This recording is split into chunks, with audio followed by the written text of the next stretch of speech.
My parents laughed in my face when I asked for help with college, then admitted they'd been using my rent payments to fund my brother's tuition instead. When I finally asked why I was always treated differently, my dad shrugged and said, "We just like Dylan more. You didn't need us." I didn't say a word. That was 2 months ago.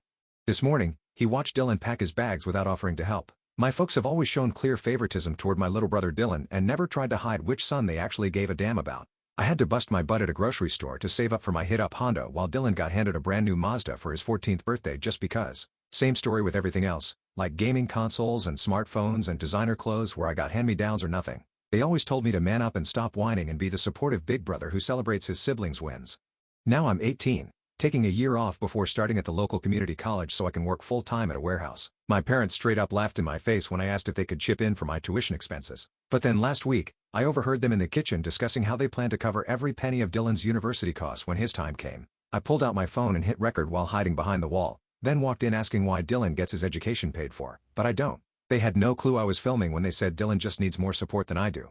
I pressed them asking how that made any sense when neither of us had scholarships or anything special going on. Then I kept pushing with more questions about why this double standard had always existed in our house. They got mad and my old man said maybe it was time for me to find my own place since they were tired of providing shelter for an ungrateful kid. I reminded him that I fork over more than half the mortgage payment every month, but they brushed that off. I stormed out and in my anger posted the whole recording on TikTok and Facebook with a long rant about how this treatment had been my whole life. Within hours, my parents were banging on my bedroom door with my dad screaming about how I'd humiliated them online for everyone to see. We had another blowout fight before they stomped away furious. My grandma called me that evening saying she was disgusted by what she saw, then showed up the next morning with basically the entire extended family. They forced my parents to sit on the living room sofa like scolded children while relatives took turns telling them off. That's when I learned my grandparents had been sending them cash every month for years to help with household bills. Dylan stood there looking lost and confused before eventually taking the family's side and admitting he'd noticed the unfair treatment too. My parents gave me this obviously fake apology through gritted teeth. My grandparents offered to let me move in with them immediately and said they'd stop all financial support to my parents. My dad told me I should have kept family business private and hasn't spoken to me since while my mom has been bawling nonstop. Now, I'm second-guessing whether I took things too far by going public.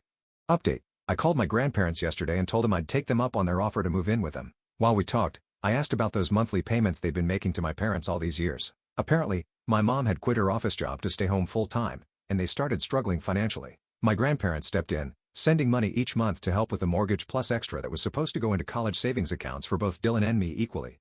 But my parents only ever planned to use those funds for Dylan's education, which is also how they bought him that car. So my grandparents are cutting them off completely now, which means my mom will probably have to go back to work to help dad make ends meet. I confronted my parents demanding to know why Dylan was always the golden child, and asked if there was some big secret I should know about. The answer was absolutely nothing at all. Not a damn thing. I'm not the product of an affair or even an accident baby. They just plain liked Dylan better. I was furious, and we screamed at each other until I couldn't take it anymore and left. My grandparents pulled up Saturday morning with a U-Haul truck ready to help me move. My parents were shocked when we started carrying boxes inside to pack up my stuff. Dad tried blocking our path, so I reminded him how he told me to get out, and that's exactly what I was doing. Mom started crying again saying, Dad only said that because he was mad, and they were actually counting on my rent payments for Dylan's college fund. I asked if that meant Dylan would never have to pay rent when he turned 18 like I did. Dad admitted that since I was working instead of going straight to college, my money should help pay for my brother's education. Basically, they never expected Dylan to work a single day while in school. My grandpa lost it and tore into my father saying he'd raised him better than this garbage. He said he'd never been more ashamed and they wouldn't see another dime from him ever again. Then he warned them, he'd cut them out of the family completely if they tried any revenge against me for exposing their lies. Dad backed down immediately, and neither parent said another word to me after that. Dylan and I had this awkward goodbye moment where we didn't really know what to say to each other. Then I just loaded up my car and waved as I drove away to start fresh.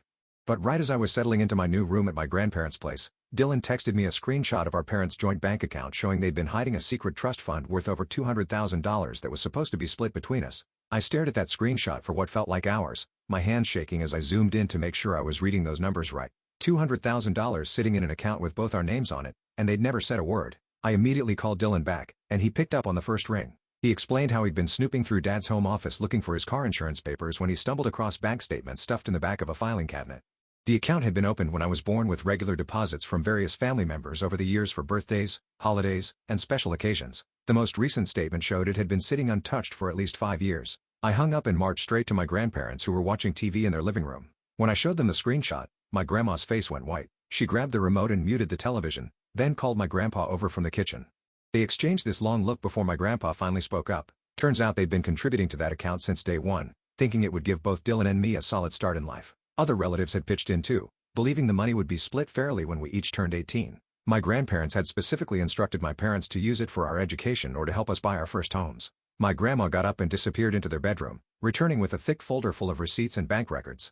She'd kept track of every single deposit they'd made over the years, and the numbers were staggering. Between them and other family members, they'd contributed over half of what was in that account. I asked why they never mentioned it before, and my grandpa admitted they'd assumed my parents had already given me my share when I turned 18. They thought maybe I'd blown through it or made bad investments, which is why they never brought it up. Finding out the truth made them angrier than I'd ever seen them.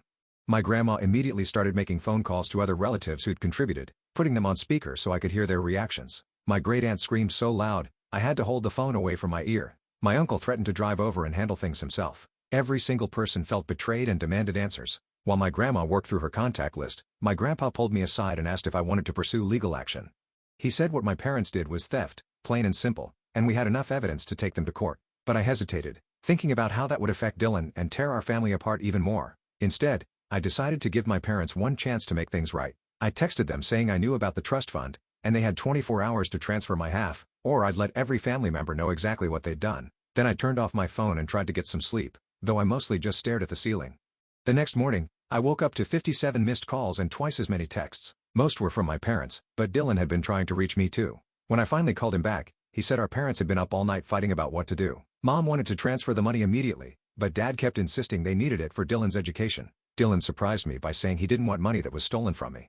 Already told our parents he'd rather take out student loans than use funds that should have been mine. That hit me hard because despite everything, Dylan was still my little brother and hearing him stand up for me meant more than I expected. Around noon, my phone buzzed with a notification from my banking app. I held my breath as I opened it, then nearly dropped my phone when I saw the deposit. $100,000, exactly half of the trust fund, sitting in my account.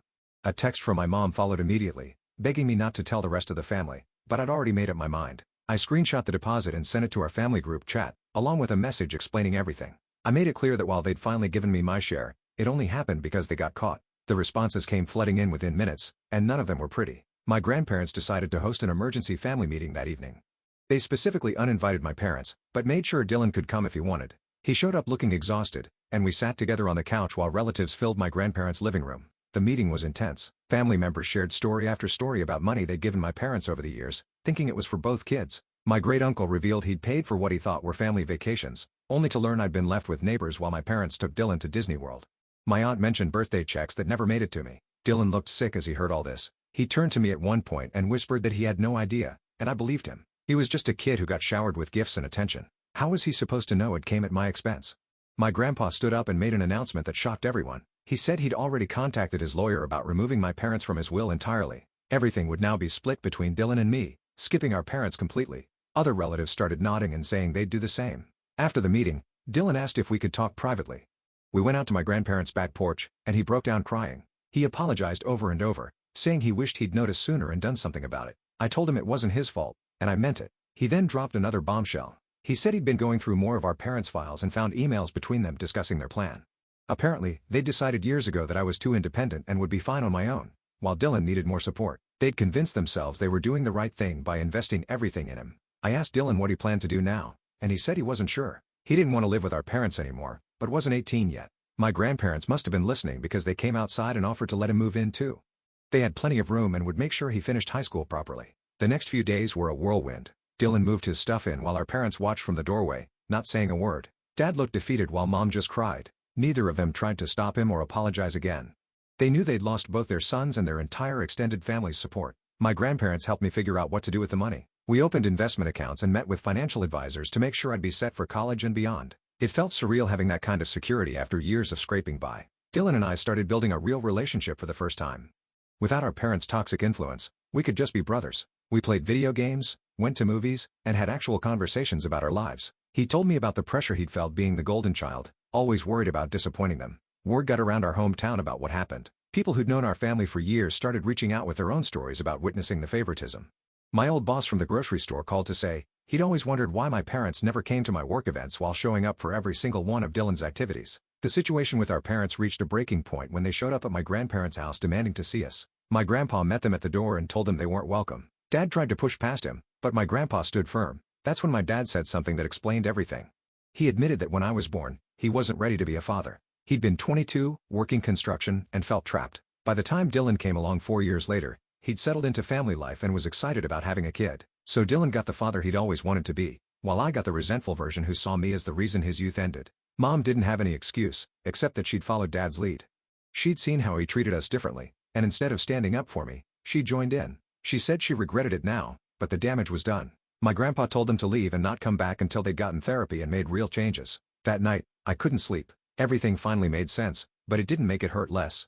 Dylan found me sitting on the back porch at 3 in the morning and joined me. We didn't talk, just sat there looking at the stars, finally free from the toxic household we'd grown up in. My grandparents enrolled Dylan in a better school closer to their house. I started taking community college classes while working part-time instead of full-time. With my share of the trust fund, I didn't need to unalive myself at the warehouse anymore.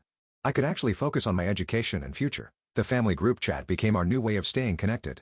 Relatives who'd been distant before started reaching out more, making sure Dylan and I knew we were loved and supported. My great-aunt even offered to pay for therapy for both of us, saying we'd need help processing everything. I took her up on that offer. My first therapy session was rough, but it helped to talk to someone neutral about everything. The therapist helped me understand that my parents' favoritism wasn't my fault and that I deserved better. Dylan started seeing someone too, dealing with his own guilt and confusion. As the weeks passed, life settled into a new normal. My grandparents were amazing, treating us both equally and making sure we had everything we needed. They never bad-mouthed our parents, but didn't make excuses for them either. They just focused on giving us the stable, loving home we should have had all along. The routine at my grandparents' house had just started feeling normal when everything changed. 3 weeks after Dylan moved in, I came home from my warehouse shift to find my car vandalized in the driveway. Someone had keyed deep scratches along both sides spelling out ungrateful in jagged letters. My grandpa filed a police report while my grandma comforted me, but we all knew who was responsible even without proof. Dylan emerged from his room looking pale, clutching his phone. He showed me a string of messages from Dad demanding he come home immediately or face consequences. The texts grew increasingly aggressive, threatening to cancel his phone plan, report the car as stolen, and even call Child Protective Services to force him back. My grandparents immediately contacted their lawyer to ensure they had temporary guardianship paperwork in order. The harassment escalated quickly. My supervisor at the warehouse pulled me aside the next day, explaining that someone had called claiming to be a former employer, warning about my supposed theft and dishonesty. Fortunately, he knew me well enough to dismiss it, but the attempt to sabotage my job made my blood boil. Dylan faced similar attacks at school when anonymous emails circulated among parents claiming he was a troubled teen who'd run away from home. My grandparents installed security cameras after we noticed someone had been in their backyard overnight, leaving cigarette butts near the shed. The footage revealed Dad sneaking around at 2 a.m., though he'd been careful to avoid doing anything we could report. My grandpa changed all the locks and added motion sensor lights, turning their peaceful home into a fortress. Things took a darker turn when I received a letter from the community college stating my enrollment had been canceled due to outstanding debts from a loan I'd never taken out. After hours on the phone, I discovered someone had applied for student loans in my name months ago, maxing out my eligibility. The financial aid office couldn't help until I sorted out the fraud, which meant hiring a lawyer and potentially delaying my education by another semester. Dylan broke down when his beloved guitar disappeared from his room while we were all out. It had been a gift from our parents years ago, one of the few possessions he truly treasured. We found it later that week listed on Craigslist with photos clearly taken in our parents' garage. When confronted by my grandpa, Dad claimed Dylan had given them permission to sell it since they'd paid for it originally. The psychological warfare intensified when Mom started showing up at Dylan's school during lunch, standing just outside the fence where she could watch him, but technically wasn't trespassing. She'd hold signs saying, "I love you," and come home while crying dramatically. Other students started filming her breakdowns, and Dylan became the subject of gossip and ridicule. My workplace drama continued when expensive equipment went missing during my shift. Security footage mysteriously corrupted right during the time frame when the theft occurred. My supervisor had no choice but to suspend me pending investigation, even though he believed I was innocent. Without that income, I had to dip into the trust fund money I'd been saving for college. Dylan discovered our parents had been contacting his teachers, spinning tales about mental health issues, and claiming he'd been manipulated by me into leaving home. Some teachers started treating him differently, watching him with suspicion and questioning his every move. His grades began slipping from the stress, giving our parents ammunition to argue he needed their supervision. The situation exploded when Child Protective Services showed up at my grandparents' door.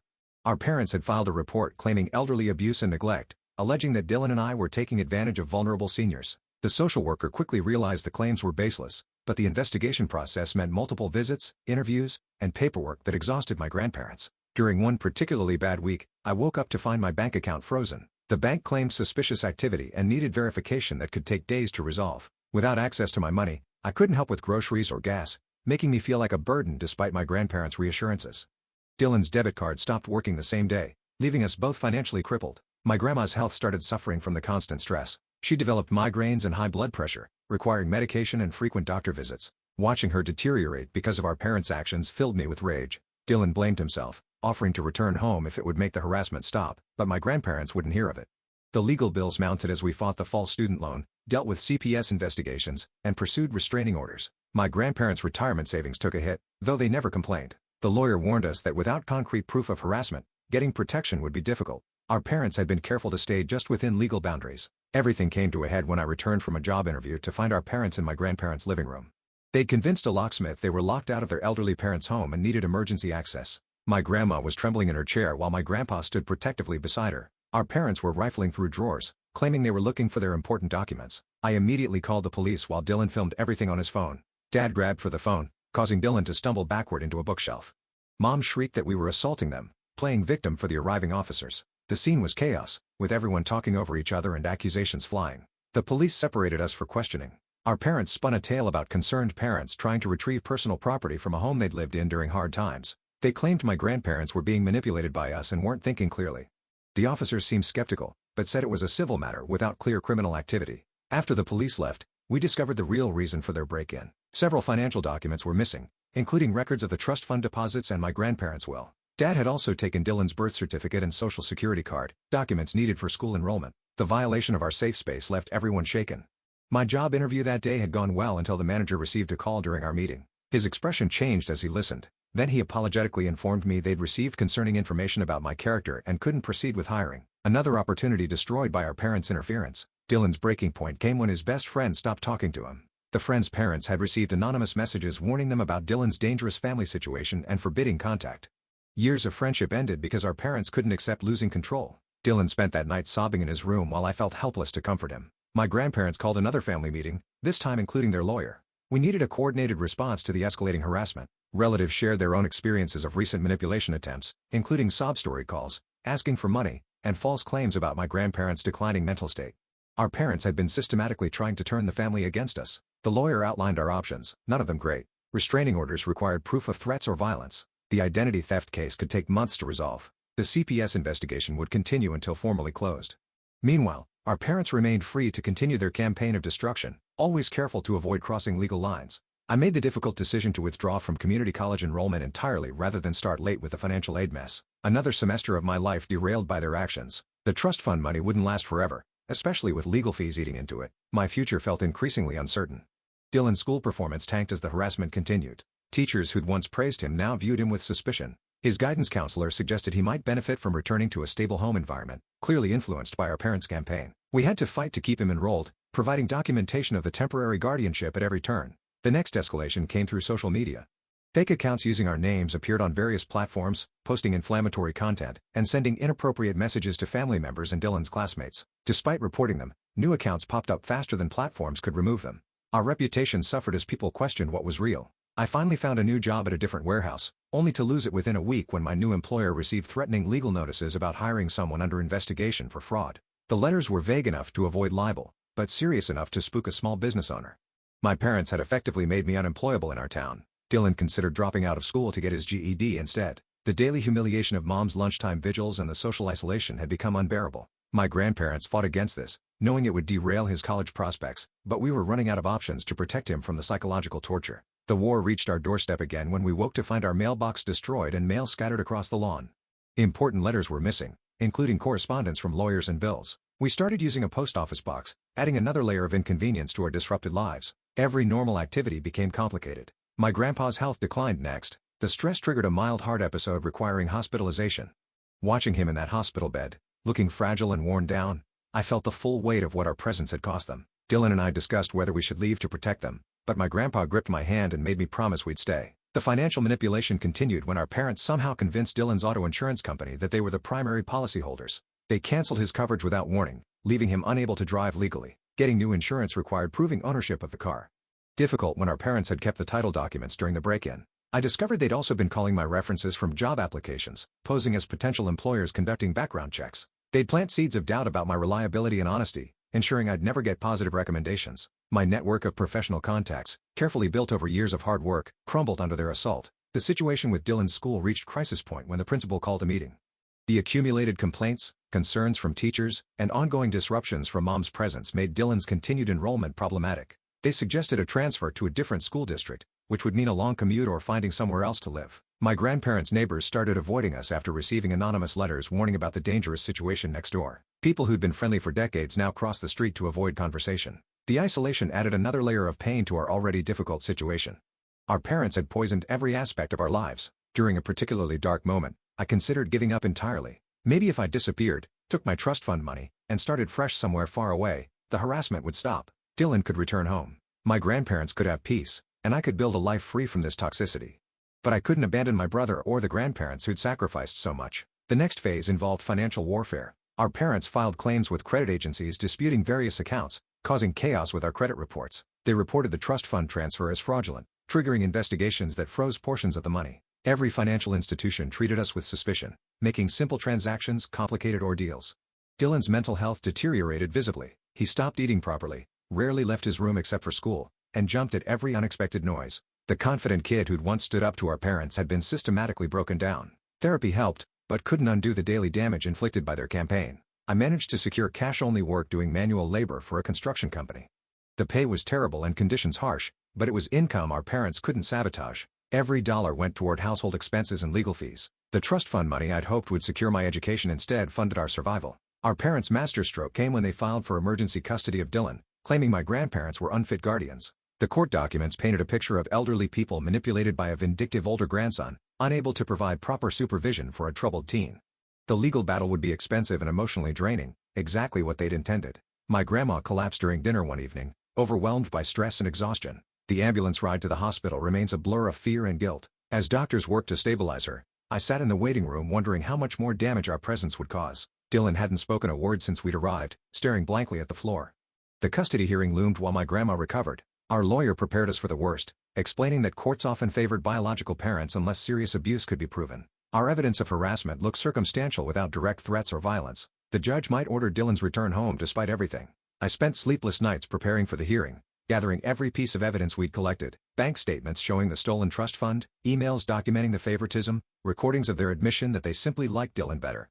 Would it be enough to convince a judge that returning him would be harmful? Dylan surprised everyone by writing a detailed letter to the court about his experiences. He described years of being the golden child while watching me suffer, the guilt he carried, and his fear of returning to parents who'd shown such cruelty. His English teacher helped him polish it into a powerful statement that brought tears to my eyes. The harassment intensified as the hearing approached. Dead animals appeared on the doorstep. Our tires were slashed repeatedly, and threatening messages increased despite the pending court case. Our parents seemed determined to break us before the judge could rule. We installed more cameras and rarely left the house alone. My work situation imploded when immigration officials showed up at the construction site. Anonymous tips had claimed the company hired undocumented workers, triggering a raid that shut down operations. While eventually cleared, the company couldn't afford the disruption and closed permanently. Another job lost to our parents' vendetta. The night before the custody hearing, none of us slept. My grandparents held each other on the couch while Dylan and I sat at the kitchen table, going over his statement one more time.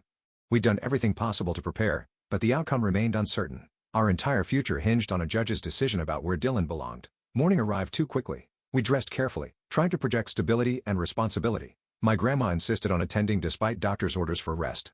As we drove to the courthouse, I caught glimpses of our parents' car following at a distance. The final battle was about to begin, and everything we'd fought for hung in the balance. The courthouse parking lot was packed when we arrived. My hands gripped the steering wheel as I searched for a spot, finally squeezing into a space near the back. Dylan sat beside me, clutching the folder containing his letter while my grandparents waited in the back seat. We walked toward the entrance together, none of us speaking. Inside, the security line stretched down the hallway. My grandpa emptied his pockets while my grandma struggled with her purse, her hands still shaking from the stress. Dylan kept checking his phone, probably hoping for messages from friends who'd abandoned him. The metal detector beeped when I walked through, forgetting about my belt buckle. Our lawyer met us outside the family court waiting area. He reviewed our documents one more time, making sure we had everything organized: the trust fund evidence, the recordings, Dylan's letter, medical records showing my grandparents' stress-related health issues. He warned us again that custody cases favored biological parents, and we needed to stay calm no matter what happened inside. The waiting room was filled with other families in various states of distress. A woman bounced a crying baby while arguing with someone on her phone. Two men sat on opposite sides glaring at each other. Dylan picked at a loose thread on his shirt sleeve, unraveling it further with each pull. Our case number appeared on the electronic board after 40 minutes. My stomach dropped as we stood up, following our lawyer down the narrow hallway. The courtroom door felt heavier than it should have when I pushed it open. My parents were already seated at their table with their attorney, both dressed in their Sunday best. Mom had styled her hair and applied makeup carefully, looking nothing like the woman who'd been crying dramatically outside Dylan's school. Dad wore his only suit, the one from their anniversary dinners. They brought photo albums and what looked like report cards, playing the part of concerned parents perfectly. The judge entered, and we all stood.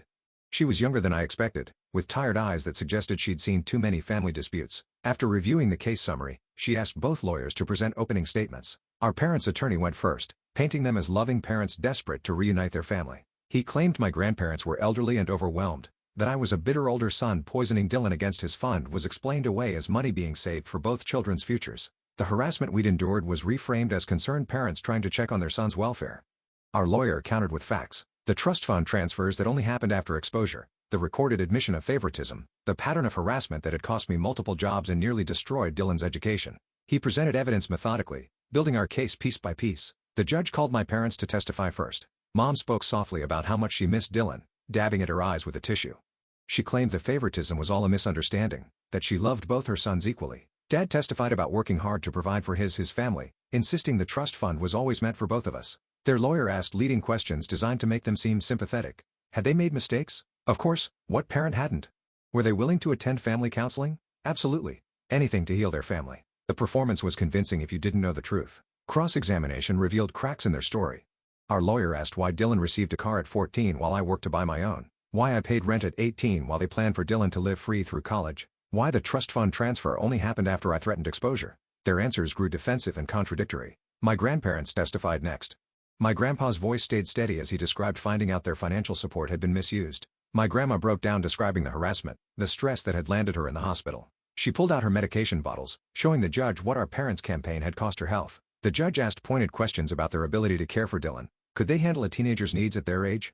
My grandpa explained their support system, the family members who helped, the stable home they provided. My grandma talked about enrolling Dylan in a better school, getting him therapy, treating both of us equally. I was called to testify about the harassment. I described losing jobs, having my education derailed, watching Dylan suffer at school. The judge asked why I hadn't reported some incidents to police. I explained how our parents stayed just within legal boundaries, making prosecution impossible. She seemed to understand, but remained expressionless. The court took a recess for lunch. We ate sandwiches from the courthouse cafeteria in silence, nobody having much appetite. Dylan practiced reading his letter again, though he knew it by heart. Our parents sat across the cafeteria with their lawyer, occasionally glancing our way. When court resumed, Dylan was called to testify. His voice shook as he answered basic questions about his living situation.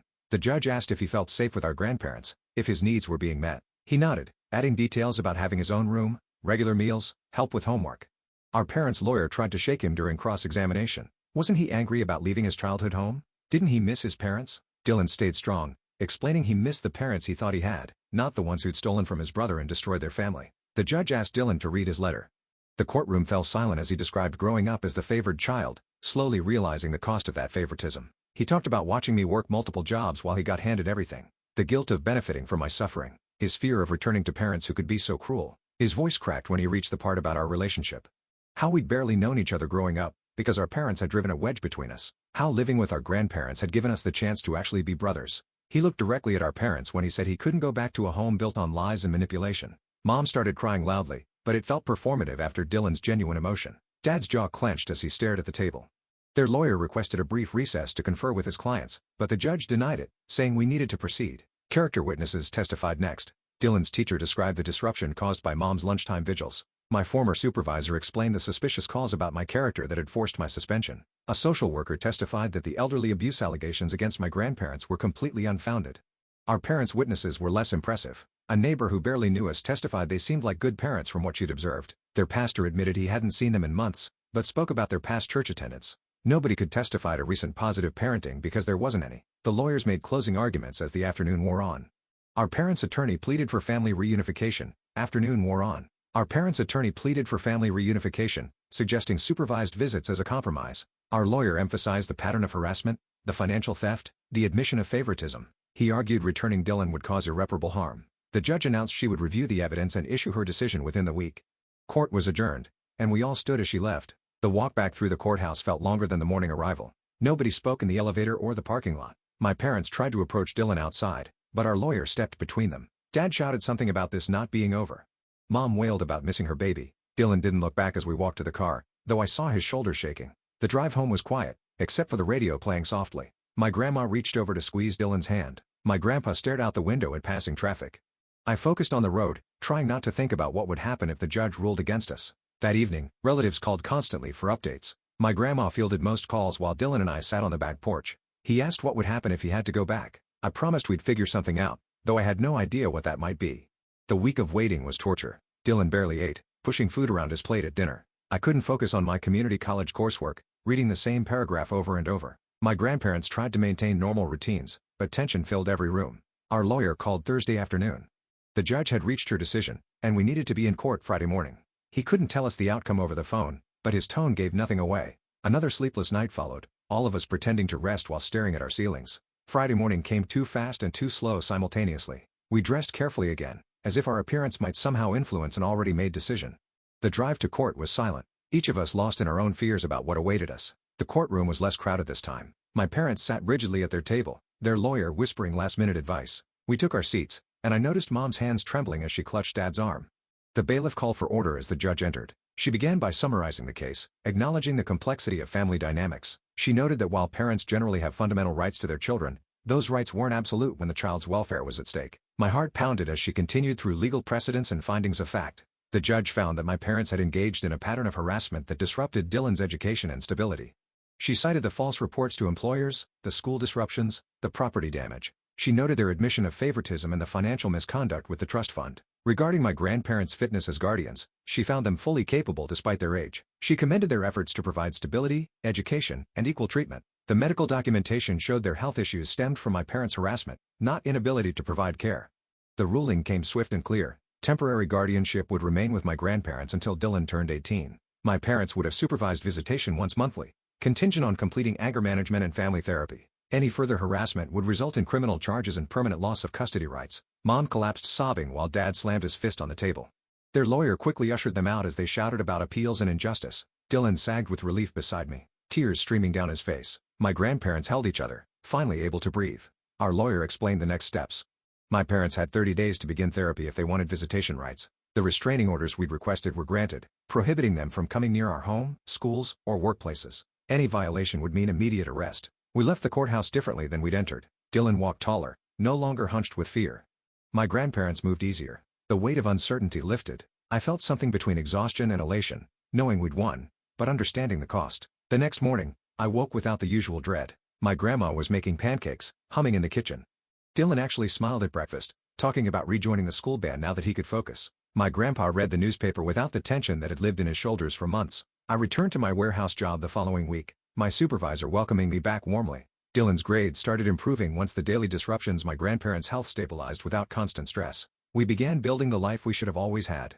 2 months later, my parents completed their required therapy and requested their first supervised visit with Dylan. He chose to meet them at the counselor's office with me waiting in the lobby for support. The visit lasted exactly 1 hour, and Dylan emerged looking drained but not destroyed. He told me they'd apologized, though it felt hollow. They still insisted they'd done what they thought was best, unable to fully acknowledge the harm they'd caused. The counselor recommended continuing visits to work towards some form of relationship, though it would never be what they'd had before. I started community college that fall, finally able to focus on my education. Dylan threw himself into junior year, making new friends who didn't know our family drama. My grandparents celebrated every small victory, from my first A on an exam to Dylan making first chair in band. The trust fund money I'd received went toward tuition and a reliable used car. I worked part-time instead of full-time, balancing school and contributing to household expenses. Dylan got his first job at a bookstore, wanting to earn his own money despite not needing to. My parents maintained their monthly visits with Dylan, slowly building something resembling a relationship. They never contacted me directly, respecting the boundaries I'd established. I heard through Dylan that Mom had returned to work, and they'd downsized their house to manage finances. By spring, life had found its rhythm. Dylan and I played video games on weekends, studied together at the kitchen table, and talked about our futures. My grandparents hosted family dinners where relatives gathered to celebrate our successes. The drama that had consumed our lives became just another part of our story. Dylan turned 18 the following year. He chose to stay with our grandparents through high school graduation, though he was free to leave. He'd been accepted to several colleges with partial scholarships, his grades having recovered despite everything. I was halfway through my associate degree, planning to transfer to a 4-year university. Our parents attended Dylan's graduation, sitting separately from our family section. They looked older, worn down by the consequences of their choices. Mom tried to approach me afterward, but I simply walked away. Some bridges couldn't be rebuilt, and I'd made peace with that. That summer, Dylan and I took a road trip before he left for college. We drove without a real destination, stopping at random attractions and cheap motels. We talked about everything and nothing. Finally, having the brother relationship we'd been denied for so long. When we returned home, My grandparents had organized a going-away party for Dylan. Family members who'd supported us through the worst times gathered to celebrate new beginnings. My grandpa pulled me aside, telling me how proud he was of the man I'd become despite everything. As Dylan packed for college, he thanked me for fighting for him. I reminded him he'd fought too, standing up to our parents when it mattered most. We'd survive together, and that bond would last regardless of distance or time. The night before Dylan left, we sat on the back porch one last time. The stars were bright and the air was warm. We didn't need to talk about the past anymore. We'd made it through, and now we both had futures to build. My grandparents joined us, and we sat together as a real family, the kind we'd always deserved to be.